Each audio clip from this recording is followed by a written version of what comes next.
Okay, good evening, folks. I'll go ahead and call this meeting of the Maple Run Unified School District Board of Directors to order at 6:06. Today is 20 December 2017. Merry Christmas, everyone. Happy holidays.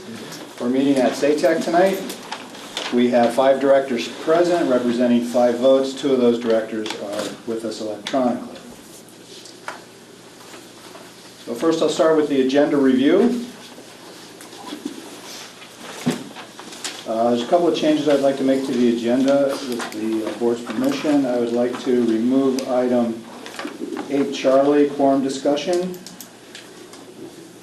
I would like to add 3 items under new business. 8, that would be 8 Echo will be Collins Purley Management Insurance. 8 Foxtrot would be a teacher discipline issue. And 8 Golf will be a principal initial evaluation. So moved. Thank you, Nina. I'll second. Okay, thanks, Steve. Any discussion on the agenda changes? Hearing none, all those in favor indicate by saying aye. Aye. Aye. Opposed? Aye. Okay, the agenda has been changed 5-0. But now ask everybody to please rise for the pledge.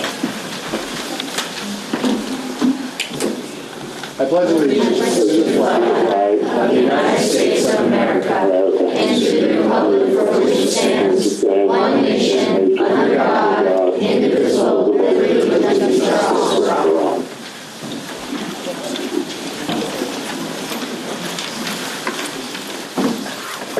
Okay, we'll start with visitors. Are there any visitors tonight who would like to address the board? Okay, thank you. Move right along then to our host site presentation. Angela, would you? Yes, I'll get us started. Thank you.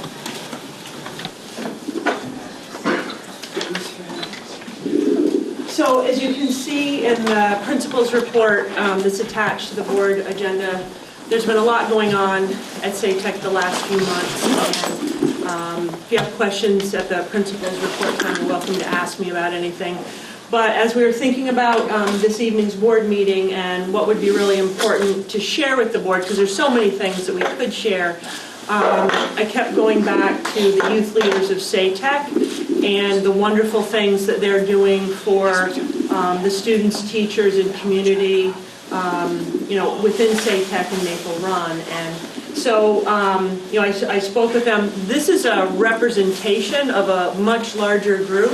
And I think one of the neat things that you're going to hear when they share with you is, and I think it was Joan who talked about it, the Center for Creative Leadership, and that's one of the initiatives of the district, is building leadership, not just with staff, but with students.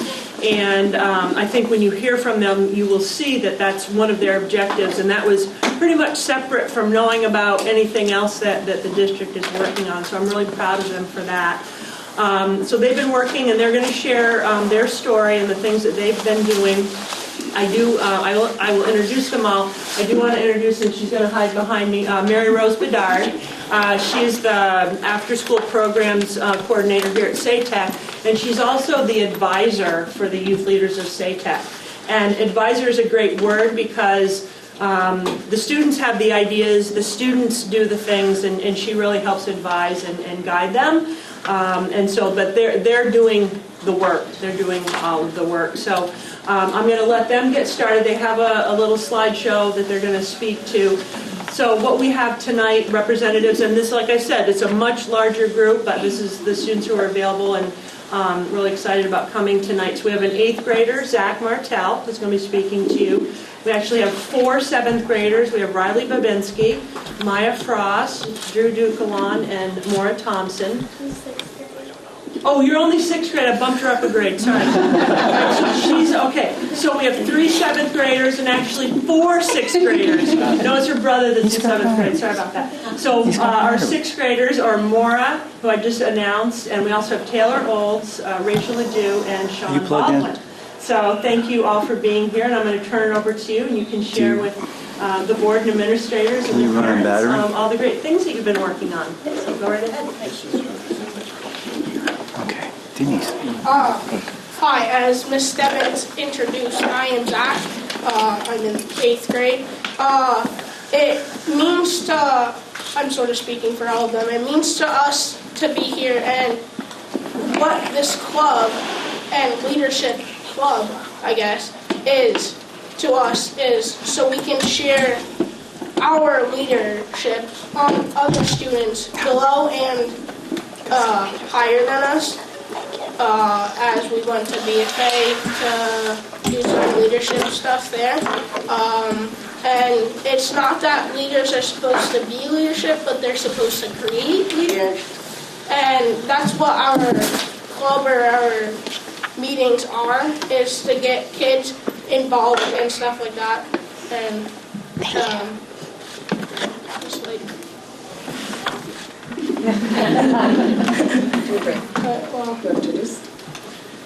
So, as some of our youth leaders, if they want to stand up, they can introduce themselves.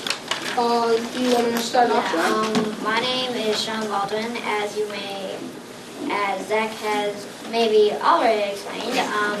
I'm in 6th grade, and I have a dream of being the next governor of Vermont.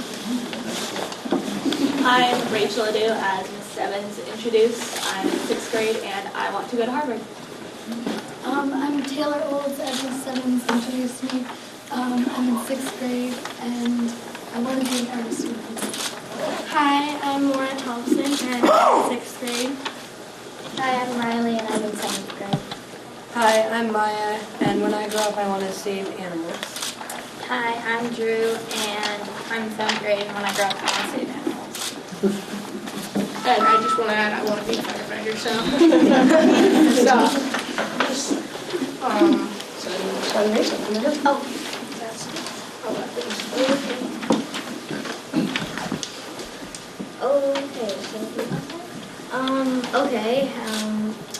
Okay, so this is our mission statement. So our mission statement is basically what Zach said, but we spread leadership throughout the school, and we want other leaders, not followers. And how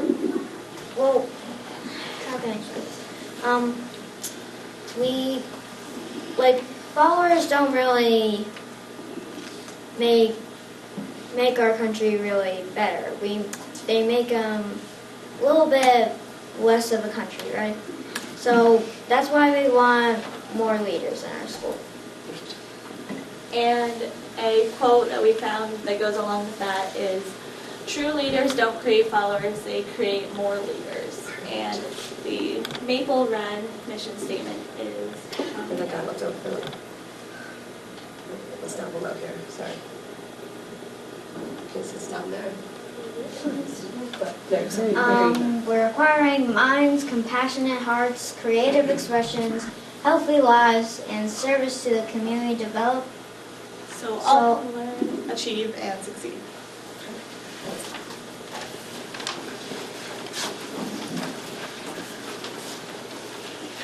A few things that makes our group different is we have a school-wide approach. We don't try to focus on one grade or one section. We have a school-wide approach.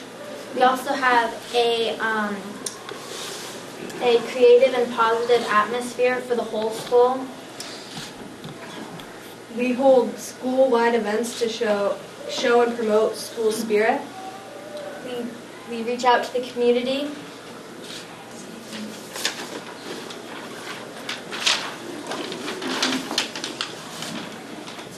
Oops. Rachel, Sean, and Maya.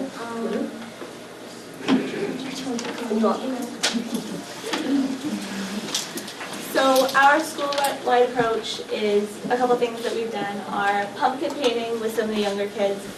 We basically just got together and partnered up with some of the first and kindergartners and painted pumpkins together. So that was a great experience for us to bond with some of the younger kids and for them to just sort of meet some positive role models. Nice. And a couple other things we've done are Fright Night, which Sean is going to explain, and the first day of school greetings and guides.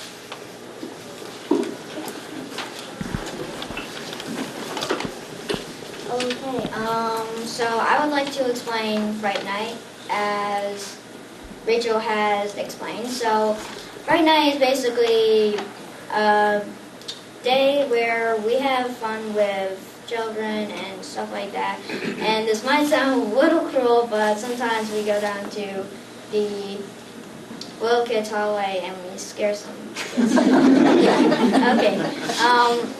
Well, personally, my thoughts about Friday Night was it was a great day for leadership, and it was all around fun, and I'm sure the rest of YLS would think so too. And so, yeah, it was a great opportunity for teamwork, stuff like that. My personal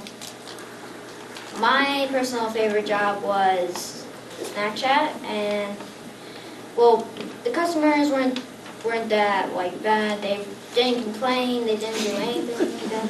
So, the people at the snack chat, just a big shout out for you guys. Nice job. We worked real good together. Thank you, and that's all. Any questions?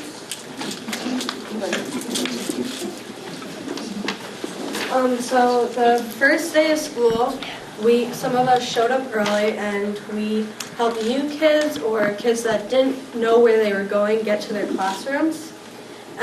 We helped over 50 kids find their way to their classroom, and it was just a great way to meet some of the new students, and yeah.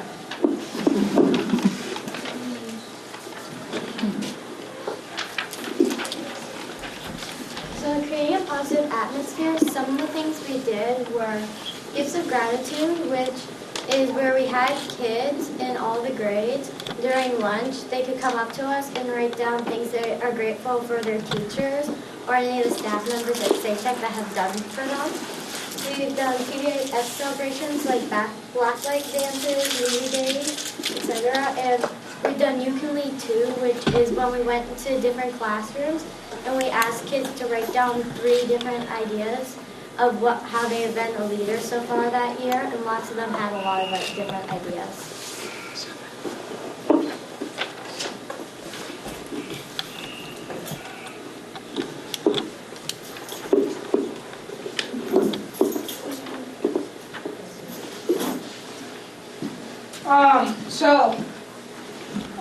So reaching out to the community, actually here, the Rotary Club came and presented to us, and it's nice to have them bring their thoughts to us so we can participate, because I know they were doing coach drives and everything like that, and winter drives.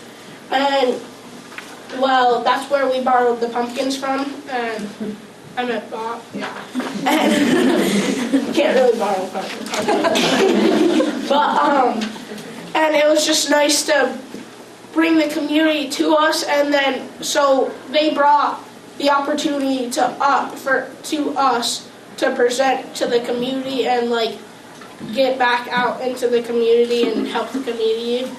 Is either if that's Green Day, where we go pick up trash, or we plant some new plants in a park, just do cool out school project for the community, and I think it really brought us together with the community and the schools.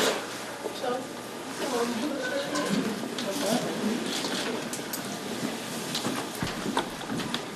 So we went to BFA to meet their leaders, and we collaborated and used what we had and what they had to make something even better. And so we are going to meet them more often and talk to them about other ways we can be leaders. And hopefully soon we'll host them, because they hosted us last time.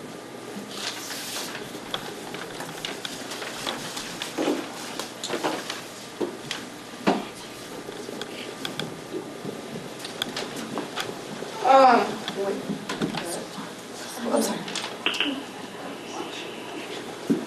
So we gave, because, so it's a very good thing to, as many of us know, as climate change.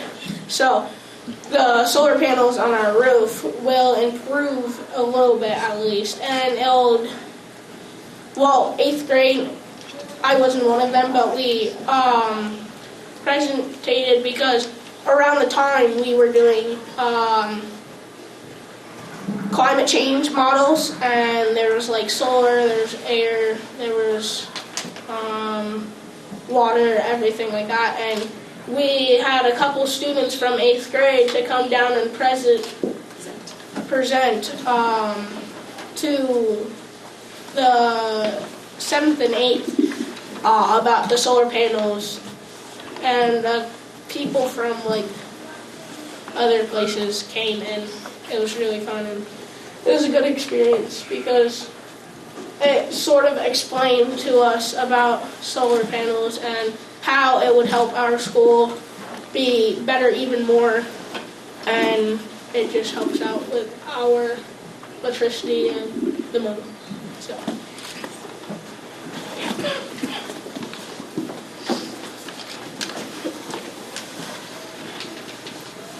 So, from YLS, we're learning, and we have learned a bunch of different lifelong skills. For example, Modeling PBIS, which is spreading positivity throughout the school. doing the right thing. Miss Rose likes to say that there's always a choice between doing the right thing and doing the popular thing. And as student council and YLS members, we like to do the right thing. Public speaking is another one. YLS gives us a really good opportunity to speak in public like this, because I know without YLS I would definitely not have the guts to come up here and speak in front of people. We have learned teamwork through Youth Leaders of State Tech. I know I have developed a lot more teamwork skills, and I spend so much time with the people on the committee that being like a team and having teamwork is just key. Another one is showing leadership. I think this is pretty self-explanatory, but leadership is a really good trait to have, and I think that's something YLS definitely really shows. And always doing your best. It's like showing leadership is pretty self-explanatory. We like to do our best so that we can be a role model for the younger kids, the younger grades, and so we have a quote. I never thought in terms of being a leader. I thought very simply in terms of helping people.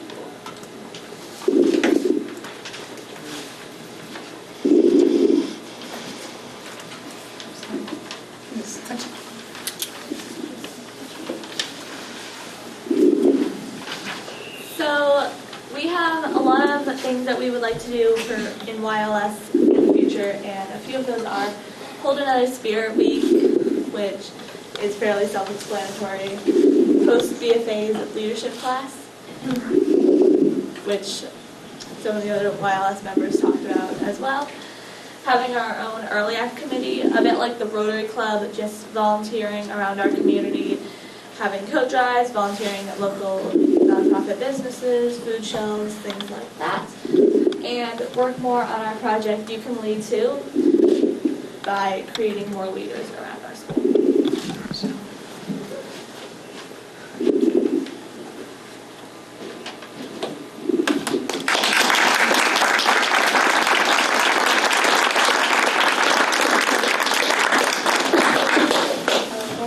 Any questions? Questions for them? I had a question for the gentleman who wants to be governor. Next governor. Next governor. Oh, next governor. Well, what would you tell this governor now if you had a chance? Well, my It's a dad. loaded question, so don't worry about it. Be careful, there might be a reporter. I know there's one behind you, so. Okay, so my dad dad always said, he used to make this joke about me saying, hey, I'm going to take your job.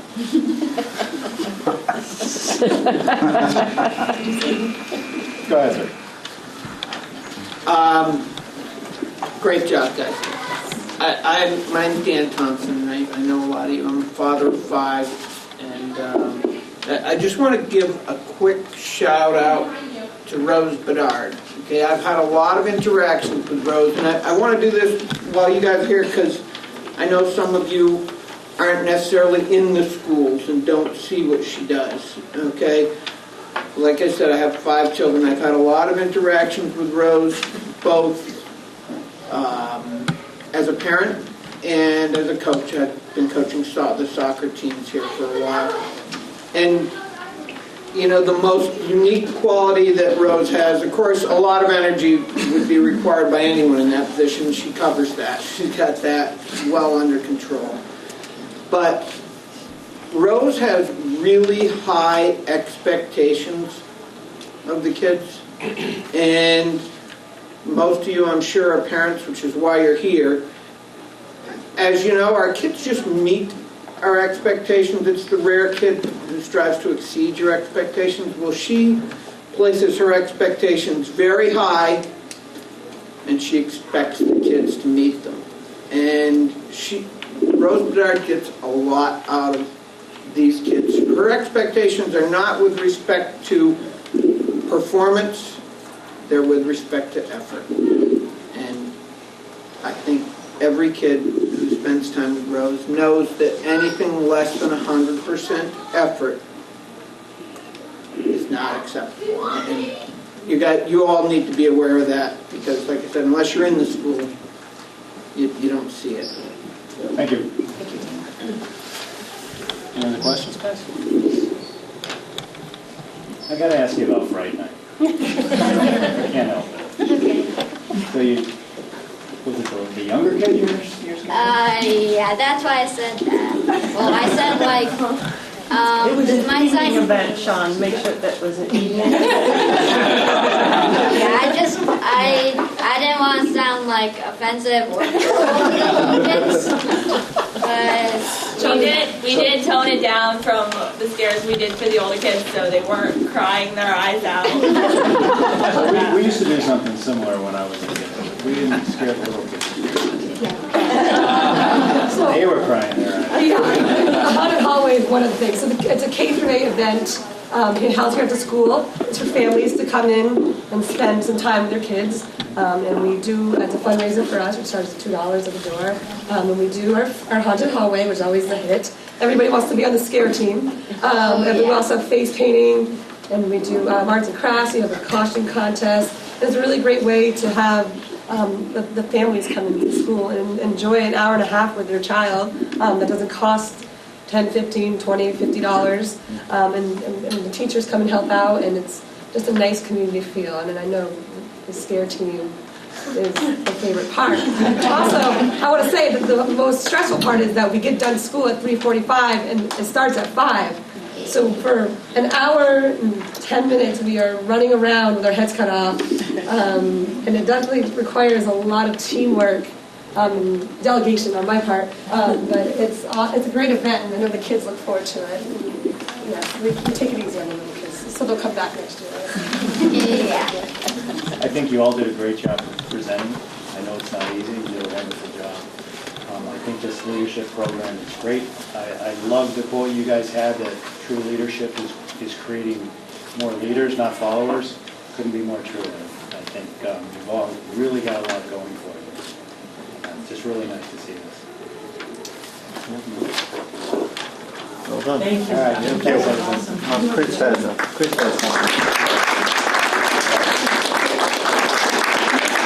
Chris had his hand up. I just wanted to compliment the students, and I look forward to coming to BFA. You've always done a tremendous job, and I'm going to accept, you said you wanted to host our students. I want to accept that right now because I think it's a tremendous partnership. I think you can teach us, and hopefully we can share some things with you. So thank you so much for thinking of us and hosting us. We would be honored to come down and work with you. think they have a date already, don't they? I know, we do, yeah. Yeah, We're they're- working with That's a nice thing, a lot of the activities they're doing, we're connecting with BFA, the Early Act, and the other leadership pieces, so it's a great partnership, and some of the community pieces, the coat drive we're doing together, so I do want to thank Rose again for all her efforts, and mostly the students for all your hard work and dedication to the school and community. Yes, thank you.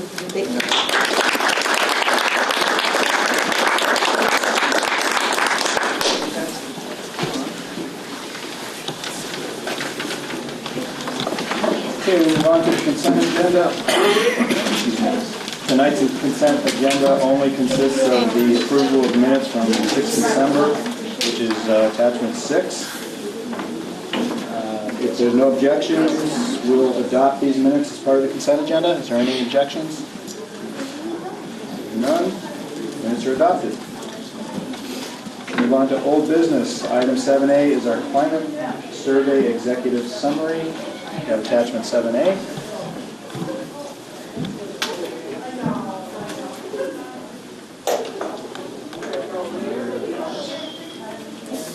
Is this something we need to approve?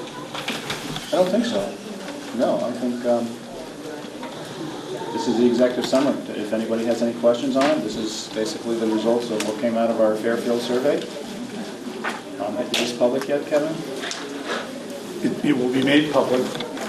Yeah, right now, as of now, it's done. Yep. Quick summary, looks like things are much better. There were a couple of things that were on our radar that I think this confirmed it. Kevin, do you want to speak to any of that?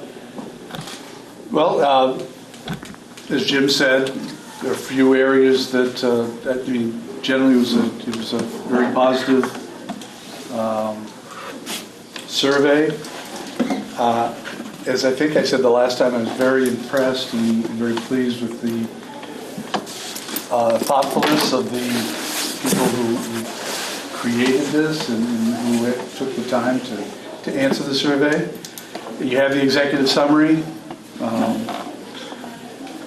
Though everything was extremely positive and mainly hit the 4s and 5s, there certainly were some issues that we should continue to look at, and as we will, as we move along. And it's just given us a little bit, as Jim said, a confirmation of certain areas that we can target a bit, and make sure we work with the Fairfield leadership to make sure we're moving in the right direction with us. I think this speaks a lot to the job that Sean's doing out there. Thank you, Sean. This is pretty good. So are there any questions on the climate survey? No, I just on the agenda it says action. That's why I asked if there was anything we had to do.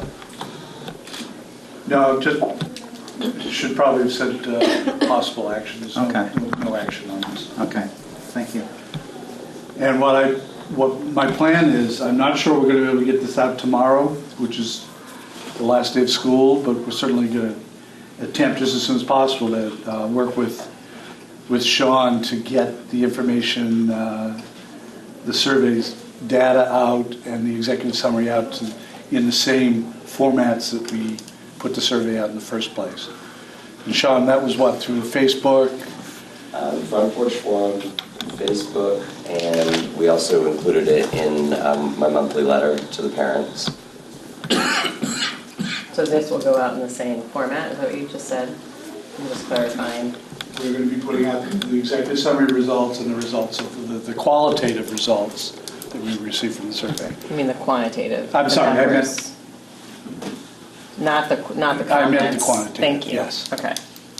The narrative part would not, because we promised confidentiality on that stuff. Okay. Good to move on? 7B, board retreat. You guys want to have a board retreat? You want to take a poll, straw poll?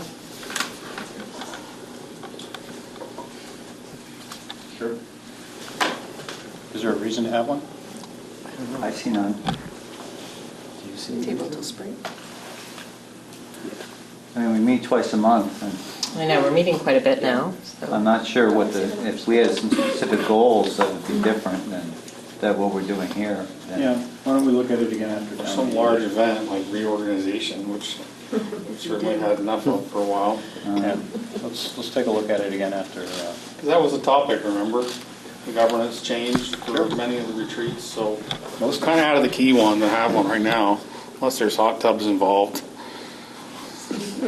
Yeah, what? Hot tubs. We can know, however, never mind. It's nice to be outside in the hot tub I right can now. handle it. Okay, let's push this off until after town meeting, so we'll look at it again in, started in April. Okay, item C, facility use policy. Kathy was unable to be here tonight, so Martha's Julie's going to take this. So you have in your attachment facility use recommended policy. There's really very little change.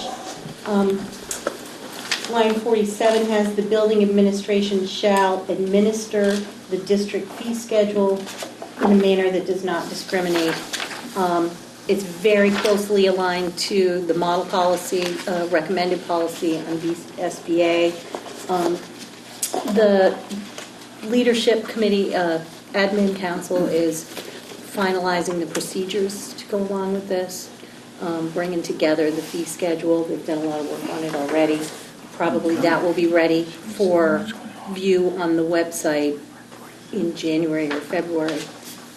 We'd like to see if the board is interested to have it posted for comment and possible approval at an upcoming meeting.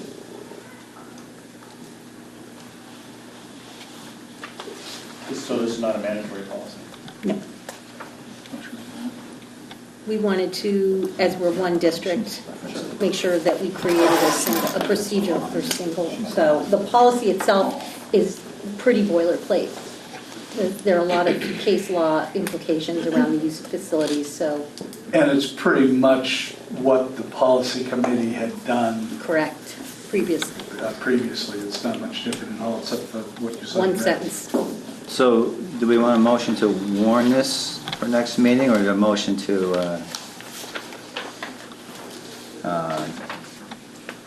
public comment? I mean, when you warn, there's public comment. Right. Right. Mm-hmm. Yeah. So what Warn would it you? for possible adoption at a future meeting. Okay. I think that's what you do. Well, I'll make a motion. Thank you, Mike. To warn it for possible adoption at a future meeting. So a second for that? Any other discussion, any comments on this here? So will this go out for questions or comments, is that what you said? Yeah. Board members? Sounds good. All right, on to new business. Did you? 8A is old, I'm sorry, did I miss one? You did both. Oh, that's right. Can't we just put everything under consent agenda? All right, we have a motion, we have a second, we have a further discussion. All those in favor indicate by saying aye. Aye. Aye. Opposed? Abstentions? To 8-0.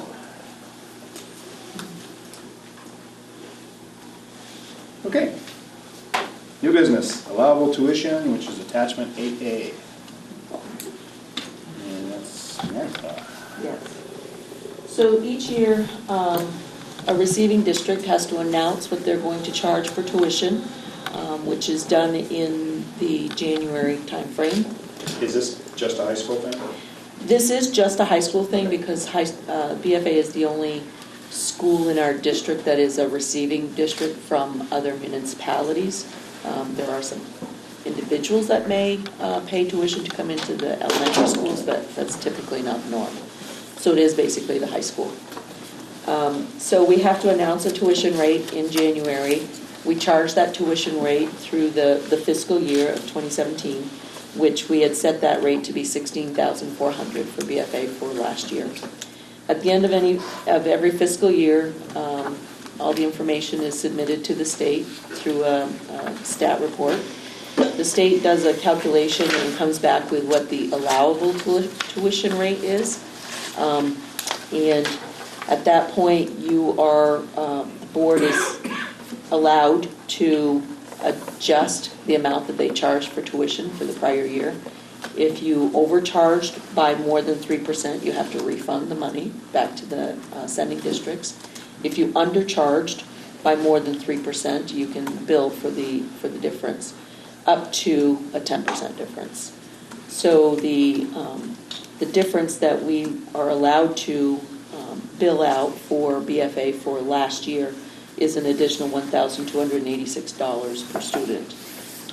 I need to have the board authorize me to go ahead and send out those invoices. Okay, so just so I understand, this is all for FY17? Correct. This is behind us? Right. We charged $15,800 for tuition, and now the state's saying that number should be $17,086. Correct. So we want to go back to the sending schools and say, you owe us another $1,286. Right. And this is customary, and all school districts that are sending districts and or receiving districts are all aware of this, and it's a process that happens every year. Okay, and this 1286 number this is a number that is between the 3 and 10%. Right, but this is the increase is a number that the state calculated. Has verified, yes. They've calculated that for us. It's yes. Not us saying. No, it comes from the state. Okay. And incidentally, just FYI to the board, last year went the opposite direction. And no, last year was the first year we actually were able to bill out, because prior years we had come within that 3% figure. Last year it was an adjustment of, I think it was like $500 or $600. Upward? Yeah. Okay, I'm sorry. And these are people that are coming from outside the Maple Run now? Yes. Right. So how many does this represent roughly? Or do you How many what? How many students does this represent? It's going, I don't have the number of students, but it will generate about $275,000. So a fair amount. Yeah. So this is sort of a side question. You mentioned elementary school. Do we have a set rate for elementary schools? Elementary for all schools, three of them? Yes, we Okay. have an announced and an allowable tuition rate for all ages. Okay. But because the elementary schools aren't receiving districts. Right, I get it. It's not a state thing. Right. I just Right. clarity. But yes. Thank you. So is it a fair assumption to say that if our cost went up, surrounding schools also went up? I didn't look at everybody's allowable tuition rates compared to what they announced, but they fluctuate depending on how accurate a school district calculates what they think their costs are going to be. It could be more or less in any given year. That's how many. So it looks like That's how many students. Okay, thank you. you're looking for a motion then to set the allowable tuition for FY17 at $17,686. Does that work? So moved. Thank you, Al. Thank you, Mike. Any more discussion? Any more questions for Martha?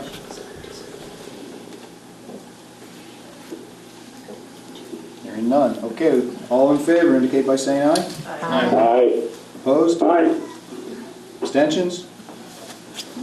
8-0. Okay, Martha, you're on again. Financial Management Questionnaire. Yes, this is a requirement under BSA Title 16, and I don't remember the subsection, that each year the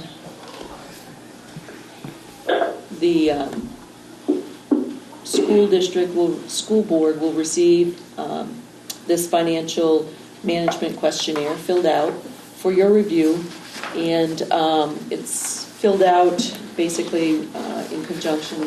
Kevin and I do it together basically, And it's for your review, and you have up to 2 months to review it and sign off on it, and it just goes into our audit file.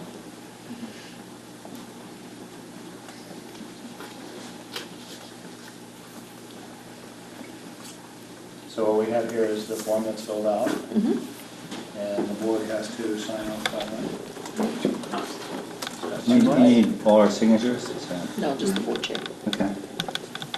Okay. So you're looking for a motion then to authorize the board chair to sign on behalf of the board this financial management questionnaire. So moved. In front of us. Mike? I'll second it. Thanks, Steve. Any further questions? Just one question. What's the purpose of this again? Just for you? It's a requirement in the Vermont statutes that we produce this document to the board for your review, and it gets filed in with our audit records. Thank you. I just should add also the last two votes. I said it was 8-0. It's actually 7-0 on counting heads instead of votes. So correct for that, Brenda. There you are. Okay, we have a motion. We have a second. Any further discussion? Hearing none. All those in favor indicate by saying aye. Aye. Opposed? Abstentions? 7-0. Let's see. 8 Charlie went away. 8 Delta Employee Handbook. It's an FYI. So, once again, Kathy's not here. You received the employee handbook, the last one that we just wanted you to be able to see. Did all the work that went into it. But Jill will give you a little bit further information on it, so I'll leave it to Jill. I'd be happy to. I noticed that everyone's moving away from me. Welcome to my world. So don't let the 27 pages fool you of this document. This was an incredible amount of work that we had started over the summer. Jermaine did a really wonderful job of researching other employee handbooks, and she brought us a template. And with that template, we took this document to the administrators retreat. And at that point, we dissected, edited, and made some changes to the document. I took all of the principals' feedback and central office's feedback, adapted that information, and then added in the links so that this is a live document so that you are able to click from different policies and procedures right within the document. So this is a living document. It's on our website. It's under staff resources. And if you have any feedback or questions, just let me know. I'd be happy to answer that. It did take a lot of work. And thank you to Brenda, who also edited this in the end too, and Jermaine and Kathy and the 4 of us. It took a good solid 4 months to bring this to you. So we're really proud of it, and let us know if you have any extra questions. I just want to add, this really is a big thing, and a lot of work went into it. We've never had an employee handbook. I wasn't sure it would be ready for this school year, yet a lot of people worked on this. As Jill said, Jermaine and Jill and Kathy and Brenda all worked together, and kudos to everybody for that. So I'm just curious, were there guides that you use for different sections from other employee handbooks or from the VSBA? Or? Yes, there is a model employee handbook that was used from the VSBA and you could ask Kathy a little bit further as to where they researched to pull this information, but I know that this is a model employee handbook that other school districts from our state of Vermont and nationally have used as well. But we've kind of tweaked it for us. But we've adapted it. Yeah, It doesn't look anything like it used to look when we first got this in August. It's very different, and it really speaks to our students. Okay. And our teachers and employees. Is there a handbook now? Employee handbook, or each school has different ones, or just different one? Each school had one. Cool. Thank you. Nice job. Okay. That brings us to 8E, which is a Collins Pearly Management Insurance. And Kevin just left. Kevin, I'm going to give this one to you.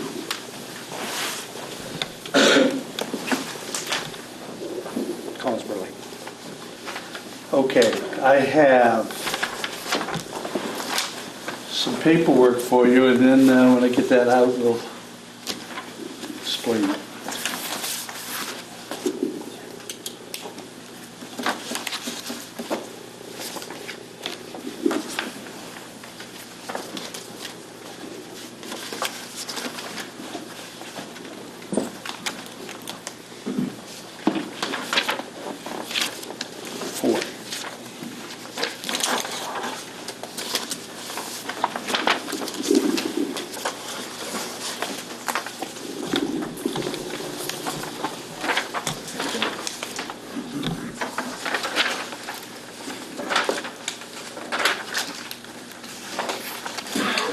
So, maybe we should explain to Jack and Al. Jack and Al, I'm passing out, and Al, you know about this. I have a copy of it. I'm passing out administrative contract for Dave Kimmel, and also an agreement relative to a change with Collins Pearly on certain contracts. We had an interesting thing happen this year. To give you some background, and Martha, please help me out on this too, if I'm not using the right terminology. While we have been paying the salaries of the managers of Collins Pearly, technically under the Collins Pearly contract, it's the Collins Pearly board. The managers work for the Collins Pearly board. Dave's talked to you before about that interesting dynamic in that gray area with Collins Pearly. But we ran into an issue this year. We've also been paying their insurance through VHI. And this is where Martha may be able to help me out if I'm not saying this right. Now that we're on a new insurance plan starting in January 1st, VHI only will allow school districts employees to be part of the VHI contract that we have with them. And up to this point, the Collins Pearly managers were not technically part. So what you have in front of you is along with Mr. Kimmel's contract is an addendum that we've already worked out with the Collins Pearly board, saying that these managers are employees of the Maple Run School District, and will still be a supervision between the Collins Pearly board and the superintendent in this board, but they're employees of Maple Run. That allows those employees now to be on our insurance and the VHI insurance. Has that been clear so far? The money we pay, if you know the budget, we pay rent for all intents and purposes to Collins Pearly for the use of their facilities, and we always have.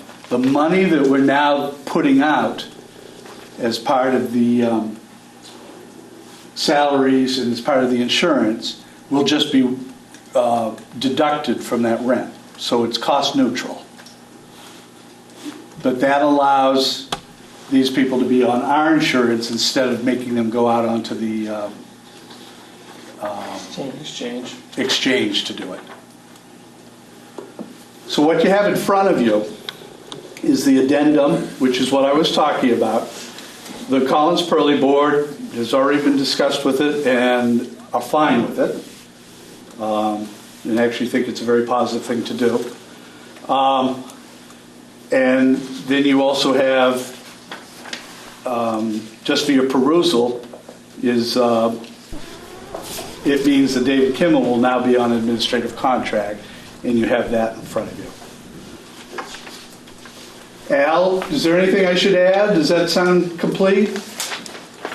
Well, almost complete. From my point of view, in reality, the Collins Pearly board exists because it is owned or has been owned by BFA. Therefore, the salaries that were paid prior to this thing that I still believe that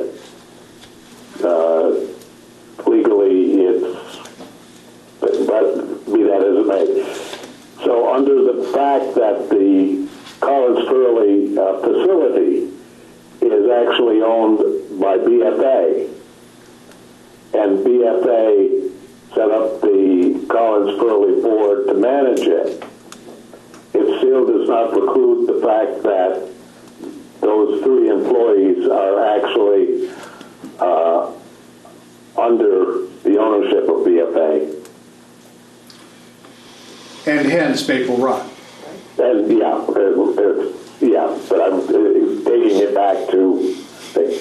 So my question to Blue Cross Blue Shield would have been very strongly, show me where that is not part of the thing, because the trust fund is set up the way it was originally set up, and that hasn't changed.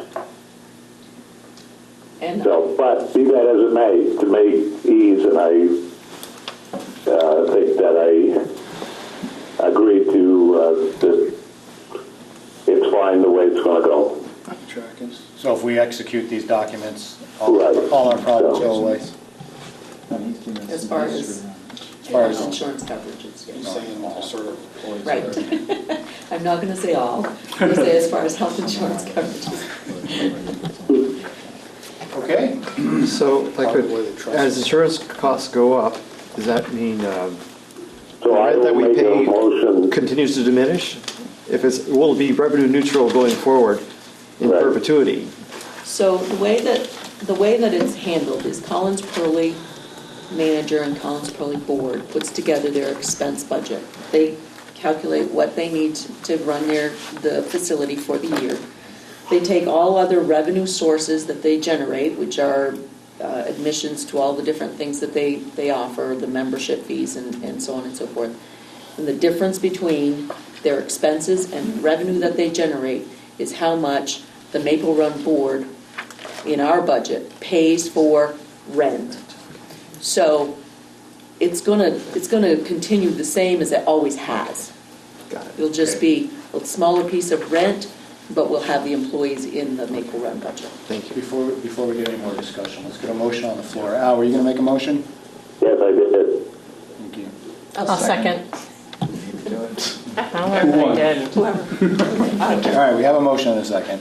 Any other questions? I assume administration is recommending that we go this route.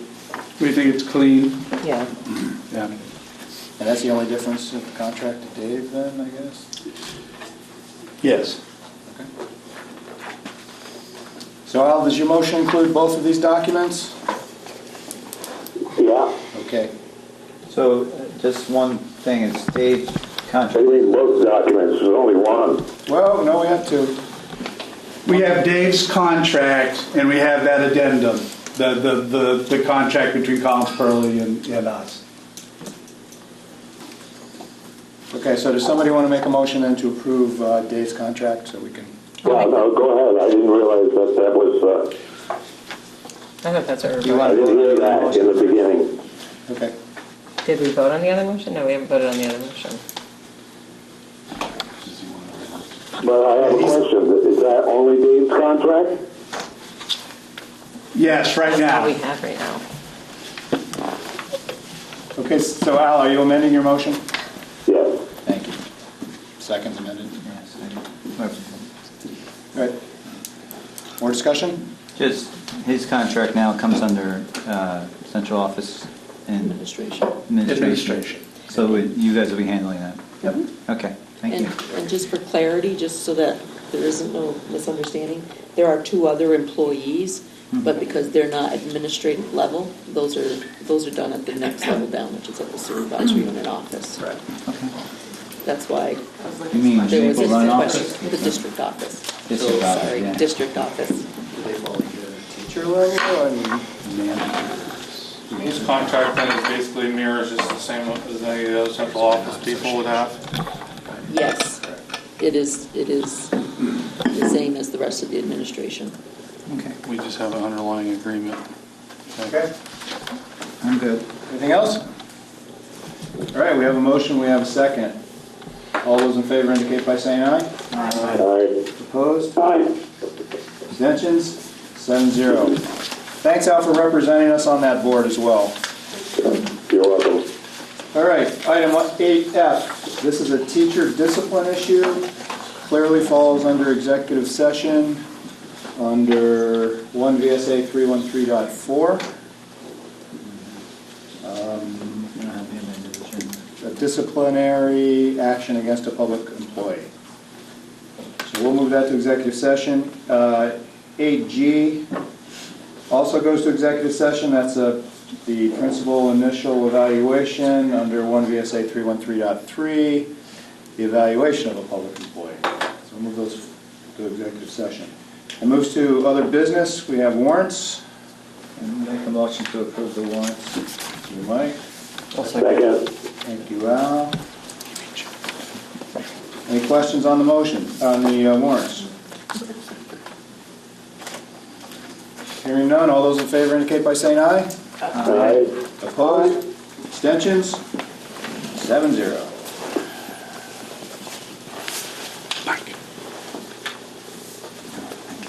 Okay, administrative report. Angela. My report is attached. I just didn't know if there was any questions on, we did highlight the youth leaders. Just didn't know if there was Kevin. any questions that you might have. I didn't have more to add to that. I think that was a great. It was a great presentation. Yeah, they did a good job. Thank you. Computer. What's that? Some just could not computer. Yes, I know.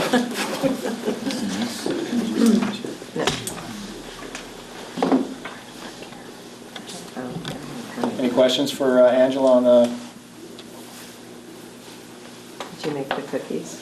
her report? No. Make sure you get cookies. There's watermelon too if you want to go that way. Watermelon? Cookies and watermelon. Just because. Cookie cut. It's good for you. Okay, superintendent's report got left out of the agenda, so we'll put it in with the principal's voices. So Kevin, why don't you go first? Just two things. First off, may you see the thing? If you haven't seen it, your board chair made the front page. In a good way. Color. And he made sure everyone knew that his head made the upper fold. Upper fold. So, but Congratulations. it was for those who don't know, Jim was elected Citizen of the Year by the Rotary, and they had a ceremony for him yesterday at their luncheon. Most people around this table were there, and it was really nice to see you there for that. But congratulations, Jim. Thank you. Well deserved. And thanks everyone for coming.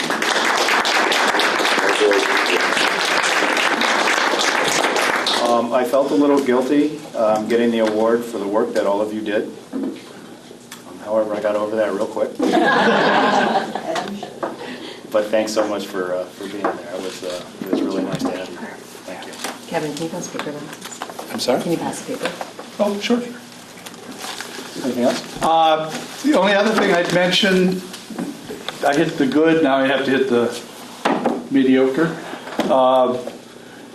a bunch of us around this table were invited to go to the governor's summit on education down at Norwich University. Michelle went, Julie, Joan, Jim and myself. Did I miss anybody? Some teachers from, Oh, yeah. for NEA reps there. Don Tinney was there. And Polly Rico was there. So it was a good representation from Maple Run. For those who want to know what the meeting accomplished, I couldn't tell you. I could tell you that there was a lot of discussion about costs and how we need to look carefully at right-sizing the state budget. The governor spoke. So there was a lot of being talked to about that. And in the afternoon, there was quite a few panelists. Most of the afternoon was talking about Act 46. And panelists from different Act 46 districts got up to talk about cost containment. And I'll let Jim or anybody else who wants to talk about it. My thing was it was a very good discussion. Probably we didn't learn a lot because we're in the middle of doing it ourselves. But it was probably very good for people who still needed to look at different ways of cost containment. Was it worthwhile? I believe it was, from the point of view of being at the table and hearing the information. But nothing grand came out of it, per se, other than information. Jim, do you have? Yeah, I felt like the first half of the day was like secretaries giving their spiel, and I thought that was okay. The second half seemed like a commercial for school consolidation. You know, they had boards up there and superintendents talking about how much they've saved and they've done it, and it seemed to me like a big commercial for that. So I didn't get a lot out of that. What I did enjoy, though, is when you went in, they assigned you to a table, so we were all separated. And I was with like a state legislator, I was with a teacher from Colchester, a school board member from, I don't even know where. But to have these roundtable discussions with people from around the state, I did find that very useful, if for no other reason than to get the perspective of someone who is in a small school or loves their small school, and for them to hear mine. So I thought that part was good. I don't see a lot of results coming out of it, though. I talked to Don Tinney today. We were sort of debriefing in the main office, and I would agree, the roundtable discussion, Joan and I drove down together. We both enjoyed our separate roundtable discussions, and I think having educators and non-educators discuss the issues was very positive. If only we can get them to see our perspective and we can get to see theirs a bit. But Don pointed out to me, the governor stayed all day. Yes. He didn't just give his speech, leave, and say he did a summit. He listened all day. And that, I have to give him credit for that. Not every governor would do that. He took place in those roundtable discussions as well. I gotta tell you, there's something about living in a state that you can walk up to the governor, introduce yourself, and shake his hand. That's a great thing. Joan or Michelle, do you have anything to add? Not to put you on the spot. No, I agree. My roundtable too was very diverse, and I got a lot out of that. And I told Kevin today I love the data, and he said you would. But I did. I enjoyed the morning and the data and the presentations, and it was very largely focused on early ed. So they had a little bit to do. That's why I enjoyed the morning so much, but. Again, maybe another piece of the advertisement, too. And I would echo that. I think the presentation of the information in the morning was probably the most succinct that I've ever seen them do. So I was impressed that they spent the time pulling together a real clear picture of the problem, and I hadn't seen it articulated quite that well, even in where we're not hitting the equity Right. So it was good from that perspective, and I think it's something that we look forward to sharing. And I will say too, in AHS and AOE have worked hard together around early ed issues, and there's a lot of them. But they've really the two secretaries have spent a lot of time together. They've taken testimony from the field. They're trying to hammer out some of the problems, and I had told you at the last board meeting, the recommendations. They've come back and made these recommendations jointly, but they were up there co-presenting. So at my roundtable, people were hopeful that collaboration, that maybe we'll see more of that in other areas of our work, that we could benefit from seeing more of that type of collaboration between the agencies. So people are hopeful.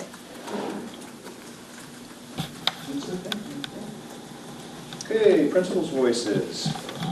Angela, anything else you'd like to share? No, good. My report. Jason? You got it covered. Sean? I have just 3 things. We had our holiday concerts last week under the direction of Joanne Scott. They were very successful. I want to thank all of our teachers for coming out and supporting our students. We just joined the J Peak Foundations program, so our kids get to go skiing now, which is really awesome. I want to thank our athletic director, Kim Cover-Duraldi, for making that happen for our kids. And I thank our parents who have agreed to chaperone. It's a great opportunity. And lastly, our Fuel Up to Play 60 team raised over $450, $467? $489 in collections to donate to the Fairfield Community Center. So thanks to Beth Horrigan and Roxanne Duval-Handy for leading that charge with Fuel Up to Play 60. And I just want to congratulate you on your fashion sense. Thank you. It was Ugly Sweater Day at Fairfield Center School. This is not my normal fashion sense, but you know. You reused it. I've seen it before, and that's not but they hadn't seen it at Fairfield last year. It was new to Fairfield. Sean, that's not your ugliest sweater, is it? Thanks, Jim. Joan? So we had our school mall last week. It went over amazingly well. Got really good reviews from the students and the parents, and actually I think the teachers enjoyed it more than they ever expected they would.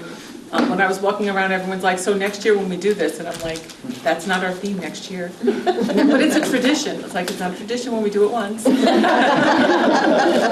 that was kind of nice because this was a ton of work. So that was great. That happened last week. Right now we're kind of wrapping up everything.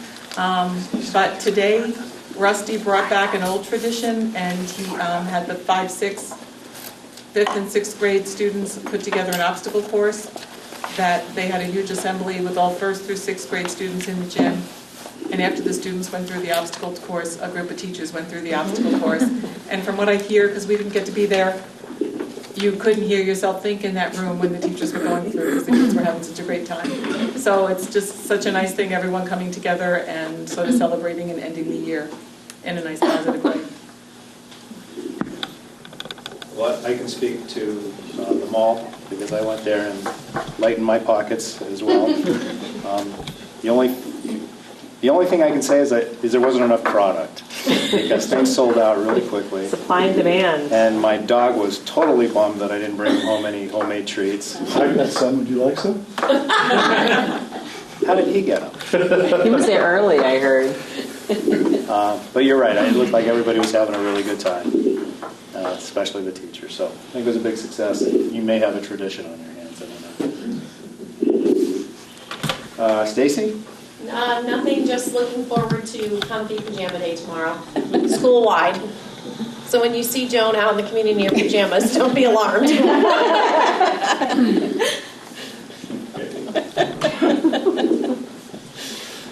Leanne? Yes. Northwest Technical Center hosted the legislative breakfast on December 8th, and Representative Kathleen Keenan, I think she's from St. Albans City, she facilitated that. And the topic of the conversation was Vermont's career and technical education landscape and our future workforce. And so it was centered around the shrinking workforce in the trades, focused on manufacturing and also building trades. We actually had it hosted in the building trades program area because that was where we had enough space. Although Chris offered to donate his space to us, we really like to have people in our space there.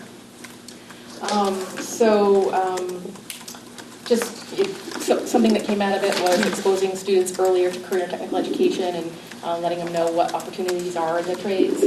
Currently, we have all of our building trade seniors that have at least 2 or 3 job opportunities waiting for them when they graduate in June. So, real good stuff. Moving on, today we had BFA tours, which means that we had about 125, 140 students, 9th and 10th grade, that came through each one of our programs to try to sample it and see if they might want to sign up for next year's program.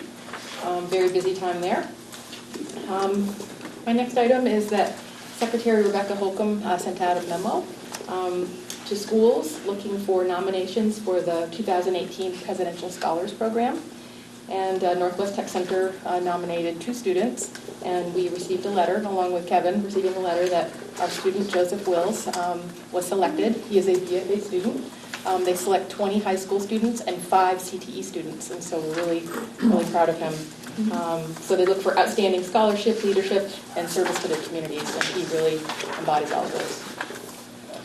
Lastly, Lisa is not here because she's working with our clinical medical assisting class, creating resumes and cover letters for they're looking forward to the ending of their class, and they're going to be applying for jobs, and strong programming there as well. One of the things I picked up at our roundtable discussion is just how lucky we are to have a tech center right here. As I was talking to the other people on the table who don't have to go quite a ways to go to the tech center. So there's something that stuck with me. Okay, Chris. Thanks, I'm glad Leanne mentioned that. Jared Spar from BFA is also a presidential scholar. You had a chance to meet Jared a few weeks ago, so you can understand why, because he was passionate in science. We're proud of him.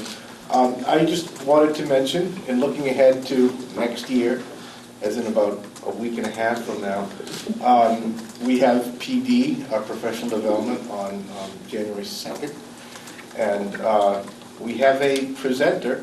His name is Andrew Jones, and he is the Director of Curriculum for Mill River, and worked extensively at Mount Abe, and was very instrumental in working with high schools across the state in implementation of proficiency-based learning as a result of primarily Act 77. He's also a doctoral candidate at UVM, and his dissertation research is on implementation of proficiency. And he was also a Rowland Foundation fellow, and we talked about that a couple of months ago. So we're looking forward to him working with our staff. He's booked for the whole day, and that will help us move the ball, as it were, relative to implementation of proficiency. So progress being made, and it's good to have Andrew on board for that day. And if I could just cede a moment to my colleague to my left, Dr. Randall, I did want to say a little bit about the BFA experience. Well, there you have it. So we had the BFA experience earlier this month. I think it was very successful. For the first time and I can't say for sure, but I think we've been doing it for 7 or 8 years, and we made some significant changes this year with the support of Dave Kimmel and Kristen Corrigan, who's our marketing and recruiting coordinator. We hosted at BFA rather than the College Employee Sports Complex. We invited 7th graders, which we haven't done before, and those things seem to be positive improvements. I described it felt cozier at BFA, so my observation was families and our students and our faculty engaged in a lot more conversation and a little less of our guests sort of standing in awe, looking around and really being able to engage.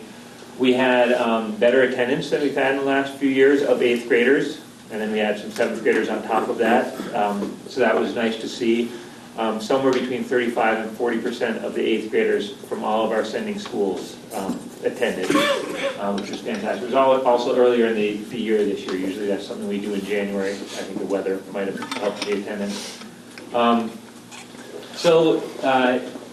just think it was a really successful event, and it's a real collaboration. The Northwest Tech Center participates, and it's a great way to get students thinking and get them excited about high school, those who are in district and also those out of district who have school choice and are really exploring what their options are. that. My daughter was one of the 7th graders that attended. I went with her, I was following behind her. But, and to your statement to get them excited, it really got her excited. I mean, she saw all the clubs. She didn't see the academic part of it yet. Well, this is the other comment. She likes, snowboarding. That's her thing. So I loved it. I thought it was great. So I really appreciated that. Thank you. So I saw you captured some data, and some graphs. Are we going to have a way to track how many we actually hook, I guess, for a better way to put it? What we track each year is sort of the potential 8th graders at the different schools we work with, how many end up at BFA. We track that each year, and what we're finding is that the combined efforts of our recruiting efforts are leading us sort of at approximately the same percentage of students choosing BFA from the various sending schools. So our enrollment continues to fluctuate as the size of those 8th grade classes continues to fluctuate, and as the focus on marketing and sort of the competition with other high schools has increased in the last 10 years, it seems like we need to be making the effort we're making simply to keep pace. So what I'm wondering, are we tracking the students that attend the BFA experience, the percentage of those that actually end up at BFA? Not the percentage of the students from, say, Georgia, but the percentage of students from Georgia that went to the BFA. It's a great question. We absolutely can do that. We will, yes. I think that's important, because if we can show that, that's proof that this is doing something, and then we can pour resources into making that better if we show that we're getting some traction. Thank you. We will do that. Thank you. Any questions for Preston? Anything else you wanted to talk about other than that? No, thank you very much. Heather? Yes, on Saturday, December 16th, last Saturday, we hosted the Parents' Day Out. It could also be called the Kids' Day Out, because kids need a break too. And that was put together through the hard work of Kristen Corrigan and Preston Randall. I guess this is the second year, so it's the second annual, where we bring in elementary school age kids and middle school age kids. Open the doors at 12:30. They come into BFA in the gym and some classrooms, and it wraps at 3:30. The coaches and members of the BFA basketball team go into the gym with the kids, participate in activities. Mom and dad get to go and do some holiday shopping. The kids are monitored and engaged in activities in our building.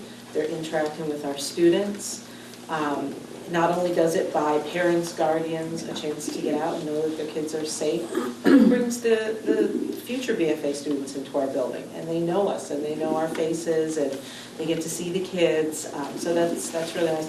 I was there. We had about 25 students, ranging from really young, maybe kindergarten, first grade, up through middle school age kids, playing in the gym. And then they moved into classrooms where we did arts and crafts and games, and kids of all ages kind of blended. It was really, really nice.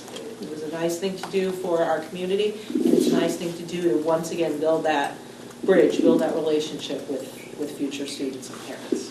Yeah, I imagine it would certainly help the kid years later when he comes into the high school, because he's been there before and he doesn't have the...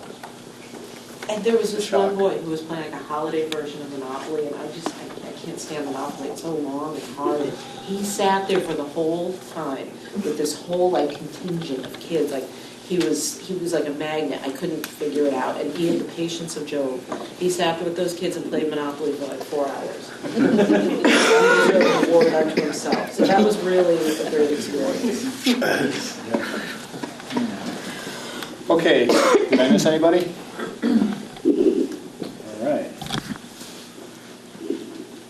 Agenda items for future meetings. That'll be next year. Jeff's budget. Oh, yeah. That thing, I'd like to hear if no one disagrees from Joanne on the truancy program that. I'm serious. I actually want to hear about that. Is she still doing the truancy? Of course, yes. Yeah. Talks about everything. Yes. That's a good idea. Yeah. What do you want to hear specifically? I want to hear how it's going. It's an update. Just, Okay. if you don't want it, then that's just me, so. Oh, it's good, Dina. We'll do it for you, Mike. Thank you. Okay. That leads us to looking for a motion to go into executive session for... So moved. Thank you, Al. Second. 8F and 8G, we want to invite the superintendent. Joan. We'll invite Joan, Martha, and that's it. Any discussion? None. Hearing none, all those in favor indicate by saying aye. Aye. Opposed? Abstentions? Approved, we're in executive session 7-0. Thank you, everybody. Merry Christmas. Jack and Al, we'll be a few minutes until it